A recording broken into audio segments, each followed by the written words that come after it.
এই যে হ্যালো, আপনাকেই বলছি। এই যে গাইস আপনি, হ্যাঁ, আপনাকে বলছি। এই যে এত কষ্ট করে আপনার জন্য ভিডিও বানাই, আপনি যে না দেখেই চলে যান, স্কিপ করে এটা কি ঠিক করেন বলেন? এখন তো বলবেন যে আমি কি বলছি নাকি আমার জন্য তুমি রিল বানাও, ভিডিও বানাও। বলা লাগবে কেন? আমি যে আপনার জন্য বানাই, আমি যদি এই ভিডিওগুলো না বানাইতাম তাহলে ফেসবুকে স্ক্রল করে কি দেখতেন বলেন তো? আসলে ভালো মানুষের কোনো দাম নাই দুনিয়াতে। আপনার জন্য আমি এত চিন্তা করে রিলস বানাই, আর আপনি কি করেন বলেন তো? আপনি তো আমার রিলসটাই দেখেন না।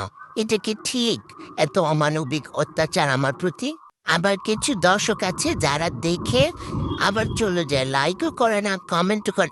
এইটা এইটা কেমন, মানে এটা কেমন ধরনের হিংসামি বলেন তো? এই ব্যবহারে কিন্তু আমি খুবই কষ্ট পাইছি। আমি কিন্তু খুবই রাগ করছি আপনাদের উপরে। আপনারা আমার সাথে এরকম করেন, এটা তো ঠিক না বলেন?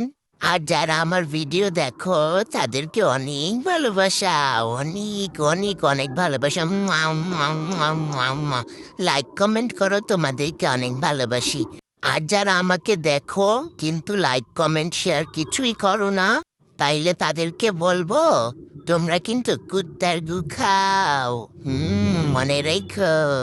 কত মজার সুন্দর ভিডিও দেই, তাও যদি তোমাদের ভালোবাসা না পাই তাহলে কেমনে হইব বলো তো? শুধু ভালোবাসা পাইলে হবে না, ভালোবাসার প্রতিদানে ভালোবাসাও দিতে হবে, মূল্য দিতে হবে। বুঝছো? নয়তো মনে অনেক কষ্ট পাই। ভালোবাসার প্রতিদান দিও প্রিয়।